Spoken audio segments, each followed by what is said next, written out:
നിങ്ങൾ നിങ്ങളുടെ പാർട്ട്ണറിന്റെ കുറ്റം നിങ്ങളുടെ കുഞ്ഞുങ്ങളോട് പറയാറുണ്ടോ? പല പാരൻസിനും അവരുടെ ഇമോഷണൽ റിസോർട്ട് എന്ന് പറഞ്ഞാൽ കുഞ്ഞുങ്ങളായിരിക്കും. അവർ വഴക്ക് കൂടുന്ന സമയത്ത് പാരൻസ് പോയിട്ട് കുട്ടികളോട് എൻ്റെ അച്ഛൻ ഇങ്ങനെ ചെയ്തു അല്ലെങ്കിൽ എൻ്റെ അമ്മ ഇങ്ങനെ ചെയ്തു എന്നുള്ള തരത്തിൽ പറയും. കുട്ടിയെ സംബന്ധിച്ചിടത്തോളം രണ്ട് പാരൻസും അവൻ അത്രയും ഇമ്പോർട്ടൻ്റ് ആണ്. അവിടെ നിങ്ങളുടെ ഇമോഷൻസ് ഫിക്സ് ചെയ്യാനുള്ളൊരു റോളിലോട്ടാണ് അവർ വരുന്നത്. അങ്ങനെ വരുന്ന സമയത്ത് അവർ എപ്പോഴും ഒരു അലേർട്ടായിട്ട് ഇഷ്യൂസൊക്കെ റിസോൾവ് ചെയ്യുന്ന പോലെ നിൽക്കും. അപ്പോൾ ഒരു കുഞ്ഞിനെ സംബന്ധിച്ചിടത്തോളം അതൊട്ടും ഹെൽത്തി ആയിട്ടുള്ള ഒരു ഹാബിറ്റ് അല്ല.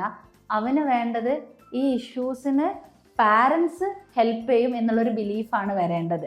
പലപ്പോഴും പാരൻസ് ഇമോഷൻസ് അവരോട് പറയുമ്പോൾ കുഞ്ഞിന് കിട്ടുന്ന ഒരു ബിലീഫ് എന്ന് പറഞ്ഞാൽ I have to resolve it for dum.